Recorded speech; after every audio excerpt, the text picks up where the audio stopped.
Hace casi 2000 años, en esta antigua ciudad suspendida entre montañas áridas y valles fértiles, algo ocurrió que cambiaría para siempre el curso de la historia humana. No fue un grito de conquista, no fue una proclamación de poder político, fue el sonido del silencio, el silencio de una tumba siendo violada, el silencio de piedras siendo removidas, el silencio de la muerte siendo derrotada. Este es el relato del evento que 2000 millones de personas hoy llaman la resurrección de Cristo. Pero no lo vas a escuchar como una historia de fe vaga. Vas a estar ahí. Vas a oler la tierra húmeda de Jerusalén. Vas a sentir el frío antes del amanecer. Vas a entender lo que sus ojos presenciaron, lo que sus oídos escucharon y lo que su corazón se vio obligado a creer. Esto es lo que ocurrió en los 3 días que redefinieron la eternidad. Para entender lo que va a pasar, necesitas estar donde estás. Tenemos que regresar. Tenemos que respirar el mismo aire que 50.000 personas respiraban esa semana de Pesaj, la Pascua judía, en Jerusalén. Estamos en el año 33 de la Era Común. La ciudad es una bulliciosa mezcla de poder político, fe ancestral y tensión constante. Caminas por calles de piedra caliza blanquecina, tan brillante bajo el sol primaveral que duele en los ojos. Los hermosos edificios, casonas de familia, el templo a lo lejos con sus columnas de mármol blanco, reflejan la luz como si fueran propios faros de fe. Pero también hay sombra aquí. Los romanos controlan. Sus legiones patrullan cada esquina. El gobernador Poncio Pilato no es un tirano particularmente cruel. Es algo peor. Es un burócrata que sigue órdenes. Sus soldados usan cotas de malla, cargan lanzas y pilum, y su simple mirada hace que los judíos se muevan de manera diferente en las calles. No hay rebelión abierta. Todavía no. Pero la tensión es palpable. La sientes en la mandíbula apretada de los mercaderes. La ves en las miradas rápidas cuando pasan los romanos. Este es el contexto político, pero hay más. La Jerusalén en la que acabas de entrar es también el corazón espiritual del universo judío. El templo, esa estructura colosal que ves al otro lado de la ciudad, no es solo un edificio, es la morada de Dios, el lugar santísimo, el núcleo sagrado del templo, donde incluso el sumo sacerdote entra únicamente una vez al año, en el Día del Perdón. La presencia divina, para cualquier judío auténtico, habita literalmente en ese lugar. El calendario entero gira en torno a fiestas y observancias. La Pascua que ves ahora no es una celebración casual.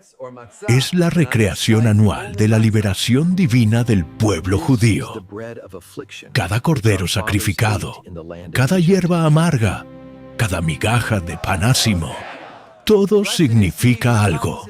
Todo apunta hacia la alianza entre Dios y su pueblo. Hace 4 días, Jesús entró a Jerusalén montado en un burro, rodeado de personas que gritaban «¡Hosana! ¡Sálvanos!», como si fuera el Mesías esperado. Ahora, 3 días después, está muerto.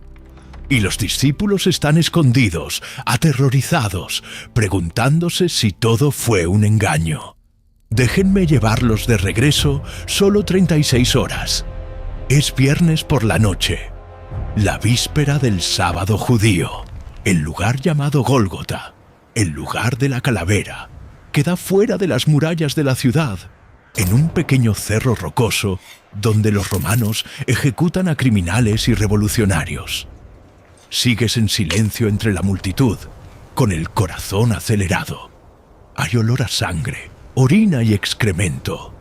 La brutal realidad de la crucifixión que ninguna pintura posterior jamás capturaría con precisión. 3 hombres están clavados en cruces de madera. el del centro. Sabes que no era un criminal común. Su nombre es Yeshua Bar Yosef, Jesús como lo llaman los griegos. Galileo, predicador, aquel que sanó enfermos, multiplicó panes, caminó sobre el agua. Aquel que, apenas una semana atrás, la multitud aclamaba como rey. Pero la multitud cambió. La misma boca que gritaba, «Hosana», ahora grita, «Crucifícalo». ¿Entiendes? No porque estés de acuerdo, sino porque comprendes. Cómo la fe se derrumbó en miedo. Cómo los líderes religiosos lo entregaron. Cómo la conveniencia política prevaleció sobre la justicia. La cruz no era solo un instrumento de muerte, era una declaración política. La crucifixión era la muerte reservada para esclavos, para revolucionarios, para aquellos a quienes Roma quería humillar por completo. No había muerte más vergonzosa en el mundo antiguo. Los judíos religiosos creían que estar colgado en un árbol o cruz significaba estar maldito por Dios. Una maldición literal, escrita en la ley. Y Jesús lo sabía. Las horas pasan, te quedas en las sombras, porque acercarse demasiado es peligroso. Pero lo ves todo. Ves mujeres llorando. María, su madre, junto a uno de los discípulos.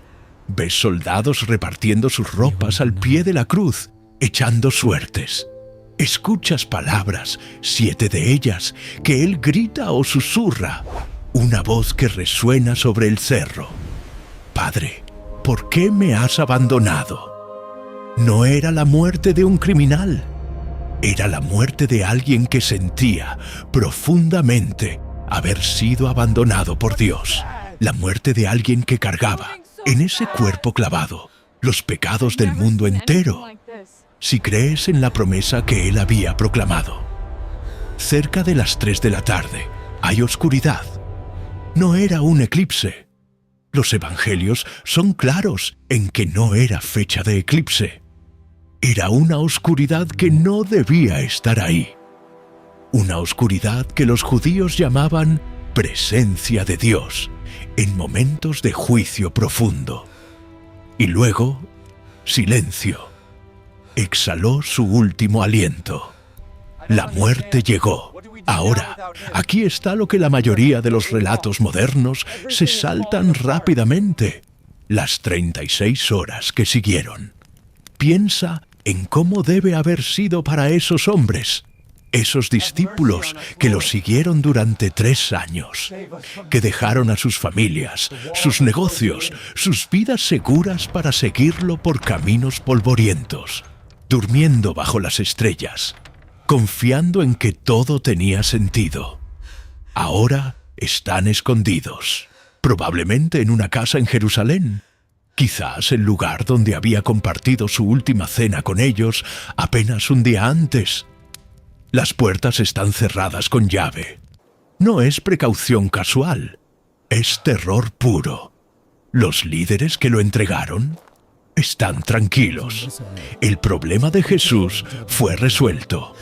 Había dicho que resucitaría en 3 días, ¿no? Bueno, aquí está el detalle que nadie menciona. Nadie le creía eso. Ni siquiera los discípulos creían que resucitaría literalmente. Si lo creyeran, estarían vigilando la tumba con esperanza, no escondidos en terror. El único grupo que parecía tomarse en serio la promesa de resurrección. Los propios enemigos de Jesús. También está el sepulcro. Un hombre rico llamado José de Arimatea, miembro del consejo, pero discípulo en secreto, consiguió el permiso de Roma para retirar el cuerpo antes del sábado. La ley judía prohibía dejar un cuerpo colgado en sábado. Entonces, José lo colocó en su propio sepulcro excavado en la roca, una tumba nueva donde nadie había sido enterrado antes. Los evangelios mencionan un detalle crucial. Una piedra fue rodada sobre la entrada. No era un mecanismo cerrado con llave. Era una piedra de media tonelada, la manera estándar de sellar una tumba. La rodabas hacia adelante y ahí se quedaba, demasiado pesada para moverse fácilmente sin un esfuerzo coordinado. Y luego, silencio, oscuridad.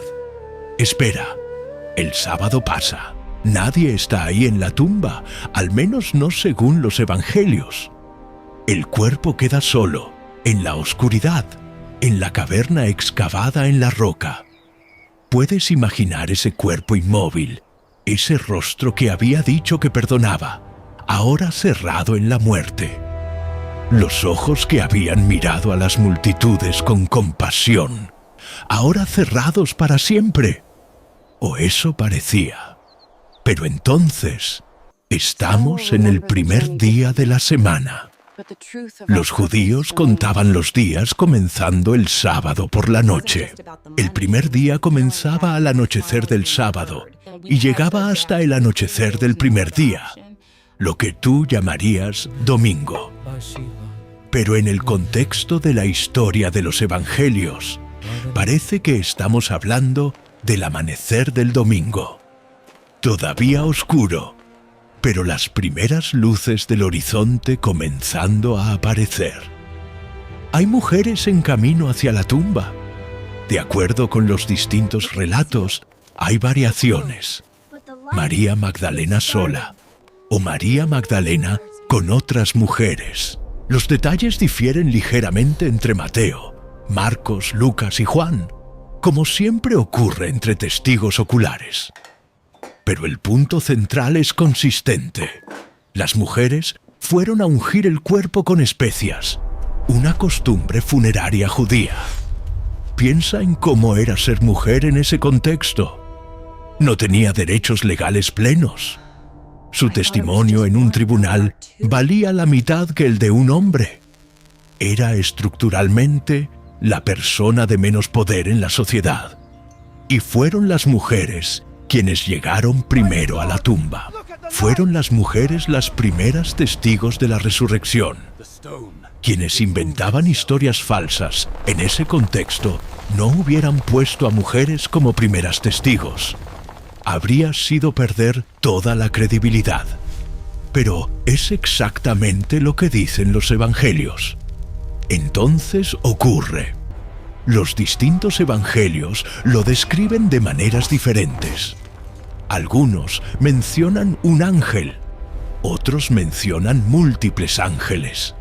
Algunos mencionan una figura que al principio parece ser el jardinero. La realidad es que la resurrección no fue un evento limpio, bien documentado con múltiples cámaras. Fue caótico, fue aterrador. De acuerdo con Mateo, hay un terremoto. La tierra literalmente se mueve. La piedra de la tumba, esa piedra de media tonelada, es removida. Un ángel, cuya apariencia era como un relámpago y cuyas vestiduras eran blancas como la nieve, estaba sentado sobre la piedra. Los guardias, Mateo menciona guardias romanos, quedan tan aterrorizados que caen como hombres muertos. Pero el ángel habla, y hay 8 palabras que lo cambian todo. No tengan miedo. Sé que buscan a Jesús, el que fue crucificado. No está aquí, porque ha resucitado. Espera un momento. Hagamos una pausa aquí, porque esto es crucial.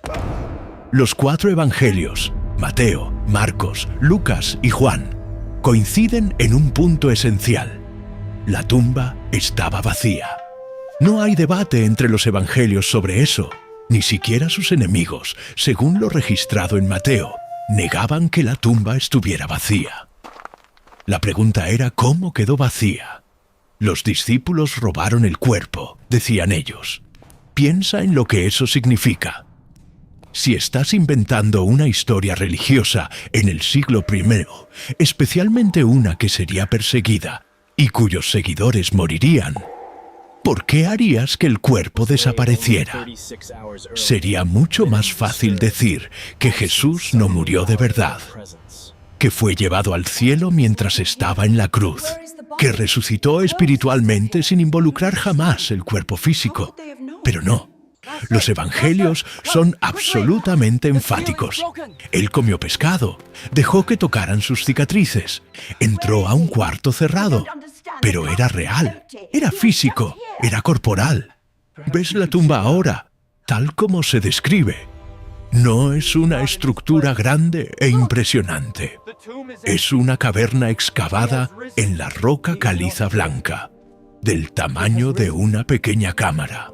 Algunos sepulcros de esa época tienen una antecámara con una banca de piedra y luego una cámara interior. En ese espacio húmedo y frío, donde el cuerpo había sido dejado apenas 36 horas antes, no hay nada, ningún cadáver, ningún esqueleto, nada. Las mujeres entran. En el relato de Juan, María Magdalena ve la piedra removida desde afuera y corre, gritándole a Pedro y a Juan que se llevaron al Señor del sepulcro y no sabemos dónde lo pusieron. El pánico, la confusión, la pura imposibilidad de lo que están viendo. Pero entonces llega la proclamación. De acuerdo con Marcos, el ángel o joven dice: «Buscan a Jesús, el Nazareno, el que fue crucificado. Ha resucitado, no está aquí. Vean el lugar donde lo pusieron». Simple, directo, imposible de negar. Ahora comienza la parte que deja perplejos a los historiadores hasta el día de hoy. Después de la resurrección, hay relatos de Jesús apareciendo a los discípulos, no en sueños, no en alucinaciones, o eso afirman los evangelios. Apariciones físicas donde podía comer comida, ser tocado, entrar a cuartos cerrados. Lo sabemos porque los propios discípulos eran demasiado escépticos para inventarlo fácilmente. María Magdalena encuentra a Jesús en el jardín y lo confunde con el jardinero. Cuando Jesús la reconoce, ella intenta abrazarlo, lo que sugiere una corporeidad real. Pero él dice algo intrigante: «No me retengas, porque todavía no he subido a mi Padre». Los discípulos están reunidos, con las puertas cerradas, y de repente Jesús está ahí. No llegó por la puerta, simplemente estaba ahí. Muestra sus manos y su costado. Las heridas de la cruz son visibles. Puede ser tocado. Es real. Y sin embargo, hay algo diferente. En el primer encuentro con María, ella lo confunde con el jardinero. Los discípulos, de acuerdo con Lucas, tampoco lo reconocen de inmediato. Hay 500 personas que, de acuerdo con Pablo escribiendo a los Corintios, vieron a Jesús resucitado. La mayoría aún estaba viva cuando él escribe eso. Si quieren ir a verificar, pueden entrevistar a testigos vivos. Aquí está el punto que los críticos modernos frecuentemente pasan por alto. Nadie en esa época cuestionaba si las apariciones eran reales. Judíos, romanos y cristianos coincidían en que algo había ocurrido. Algo que llevó a una pequeña banda de discípulos aterrorizados a salir proclamando la resurrección frente al miedo a la muerte. La pregunta no era, ¿esto ocurrió? La pregunta era, ¿qué era?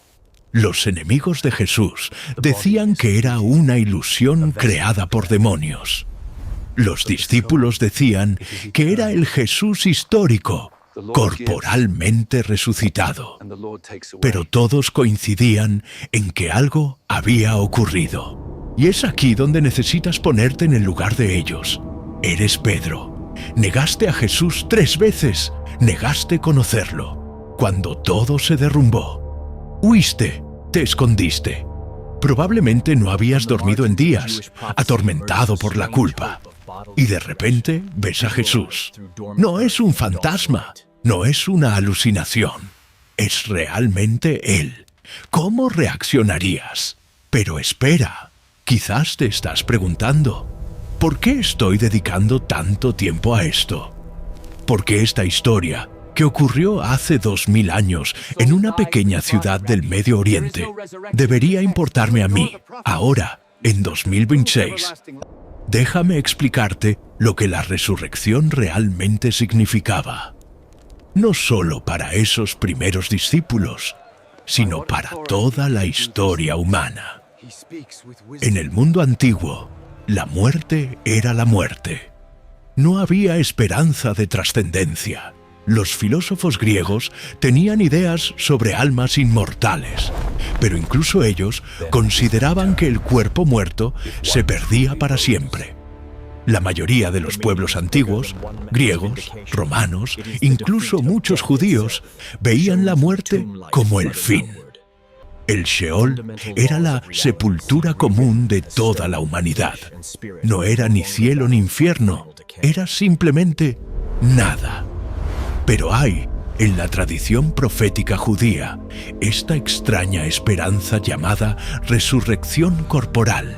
El profeta Daniel, escribiendo durante la persecución de los judíos bajo Antíoco Epífanes, declara: muchos de los que duermen en el polvo de la tierra despertarán, unos para la vida eterna y otros para la vergüenza y el horror eterno. Era una creencia marginal. La mayoría de los judíos en tiempos de Jesús ni siquiera creía en la resurrección. Los saduceos la negaban por completo. Pero era una esperanza que flotaba en los márgenes.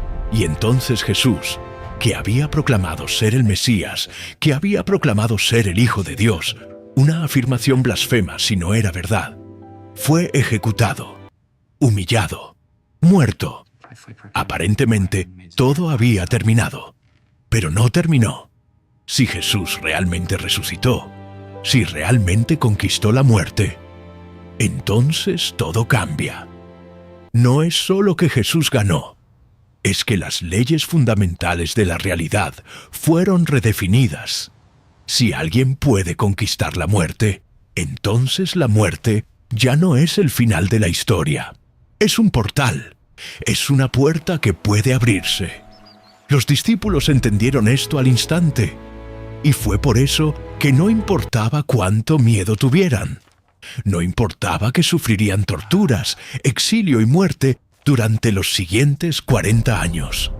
Porque si la muerte ya no era el fin, si Jesús había literalmente conquistado la muerte y emergido del otro lado, entonces absolutamente nada importaba más. Ni torturas, ni ejecución, ni nada. Porque hay una realidad mayor, más verdadera, más poderosa que cualquier cosa que este mundo pudiera hacerles. Ahora, déjame hablarte directamente. Estás viendo esto en 2026. Puede que seas cristiano, musulmán, judío, ateo, agnóstico, espiritual pero no religioso, o cualquier cosa intermedia. No importa. Lo que importa es esto. Eres humano y eres consciente de que un día morirás. Quizás no piensas mucho en eso en el día a día. Quizás estás demasiado ocupado con el trabajo, las relaciones, las deudas, las metas profesionales. Quizás tienes 20 años y sientes que la muerte es algo que les pasa a los demás.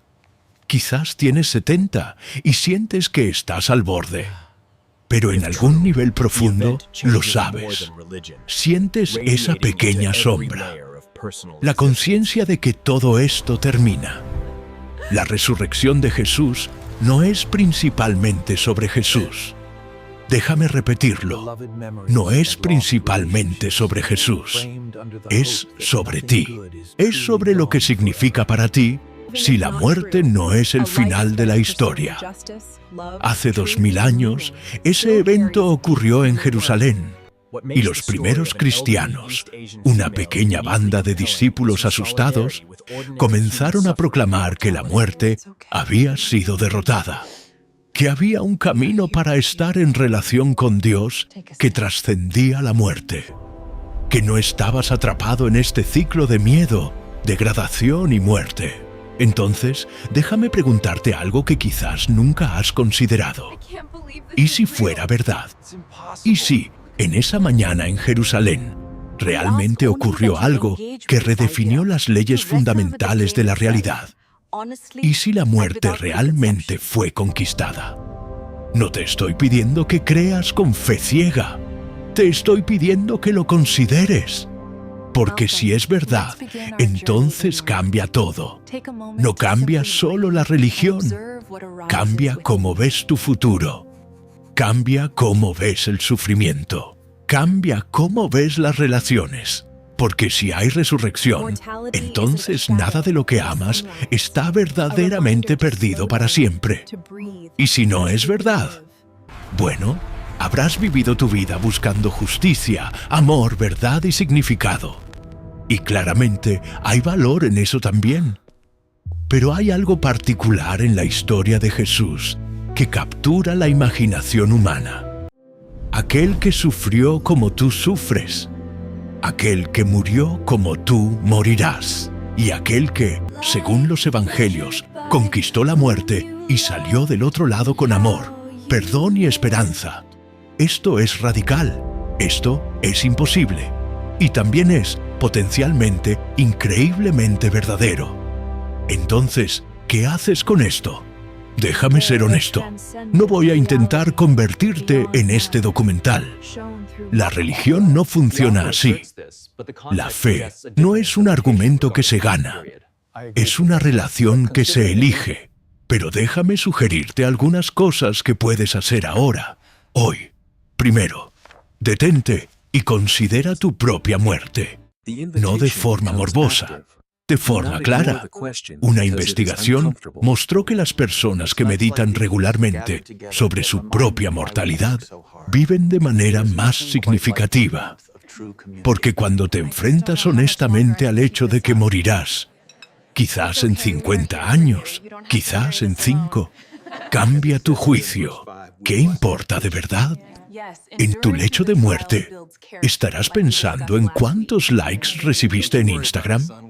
¿O estarás pensando en a quién amaste, cómo amaste, y si tu vida tuvo sentido? Segundo, enfrenta honestamente la pregunta sobre Dios. No la pregunta que presenta la religión institucional, sino la pregunta básica.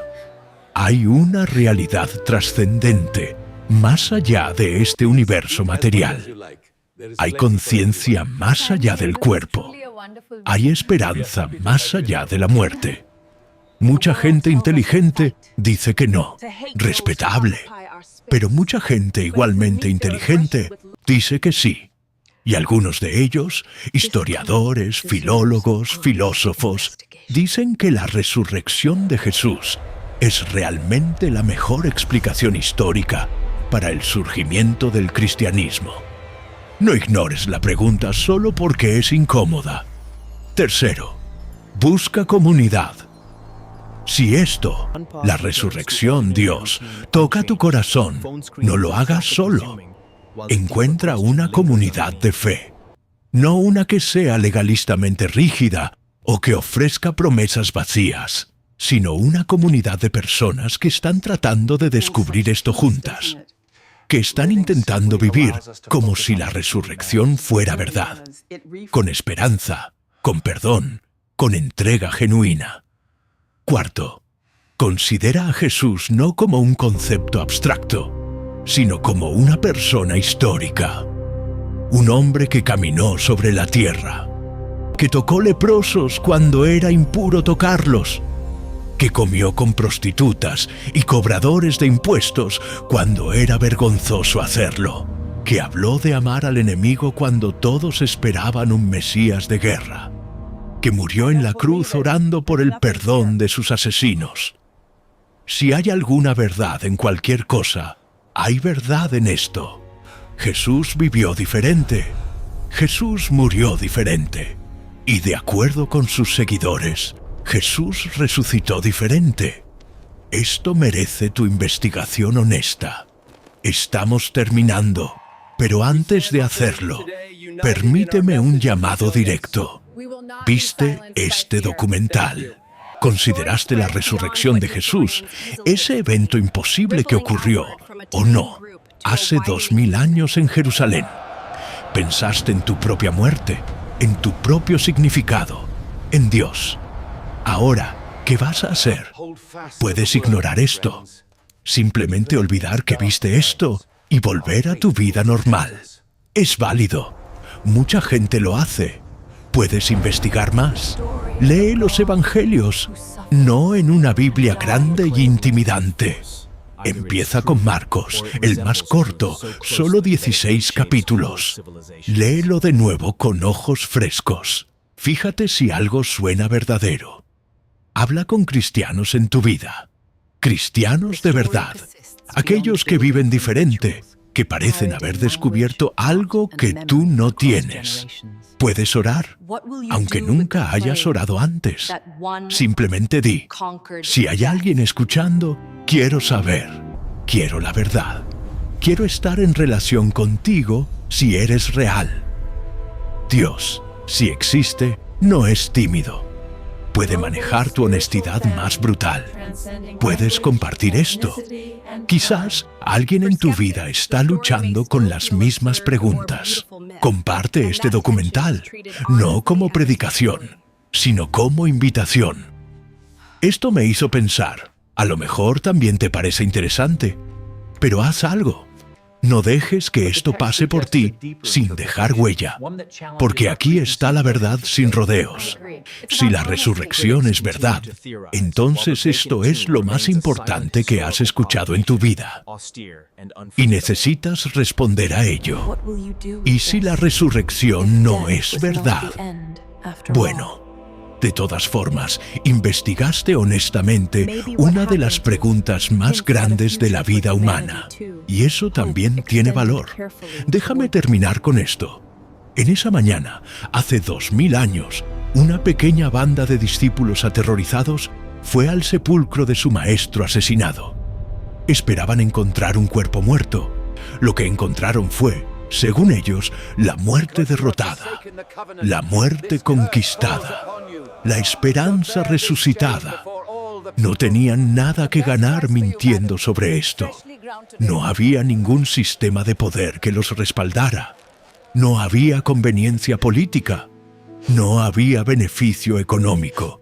Solo había persecución, exilio, tortura y muerte. Y aún así, salieron y lo proclamaron. No a miles, no a millones, sino a todos los que quisieran escucharlos. Y de alguna manera, de una forma que ningún historiador puede explicar del todo, funcionó. De 3 discípulos se convirtieron en 12, de 12 en 120, de 120 en miles, de miles en millones. Y ahora, 2000 millones de personas en toda la Tierra se llaman a sí mismas cristianas. No porque fueron forzadas, no porque fuera culturalmente conveniente, especialmente en los primeros siglos, cuando ser cristiano significaba una posible muerte, sino porque algo en la historia de un Dios que sufre, muere y resucita para redimir a la humanidad, toca algo profundo en el corazón humano. ¿Sabes por qué? Porque es verdad, o se parece tanto a la verdad, que es funcionalmente verdad para quienes la creen. Y aquí estás tú, 2000 años después. Conoces el nombre de Jesús, aunque nunca hayas entrado a una iglesia, aunque nunca hayas rezado. Conoces la historia, porque esta historia no es solo historia religiosa, es la historia que redefinió la historia humana. Y te está llamando, ahora, no en 1988, no en 2001, no en 2050, ahora. ¿Qué vas a hacer con esto? Si crees que Jesús resucitó, que es el Hijo de Dios que conquistó la muerte por ti, entonces déjame decirte, no estás solo. Entras a 2000 millones de personas que han visto la misma esperanza. Entras a 2000 años de historia. Entras a una familia que trasciende nacionalidad, cultura, idioma y tiempo. Y si no crees, si esto todavía te parece imposible, absurdo, un mito bonito más, entonces déjame decirte esto. Sigue buscando, sigue investigando, sigue orando, si puedes hacerlo. Sigue teniendo conversaciones con personas que creen. Porque Dios, si existe, no quiere creyentes ciegos. Quiere personas que hayan luchado, cuestionado y luego llegado a la fe a través de una honestidad brutal. El vacío del sepulcro permanece. 2000 años después, nadie ha encontrado el cuerpo de Jesús. Los críticos teorizan y debaten, pero el sepulcro permanece. Una afirmación silenciosa de que algo extraordinario ocurrió. La pregunta ahora es, ¿qué vas a hacer tú con esto? La muerte no fue el fin. Para aquel que se llamó el Hijo de Dios, que sanó enfermos y perdonó pecadores, que fue ejecutado por los poderes que le tenían miedo. La muerte no fue el fin, y quizás, solo quizás, para ti tampoco lo sea. Esto es lo que necesitas considerar. Esto es lo que llamamos la resurrección.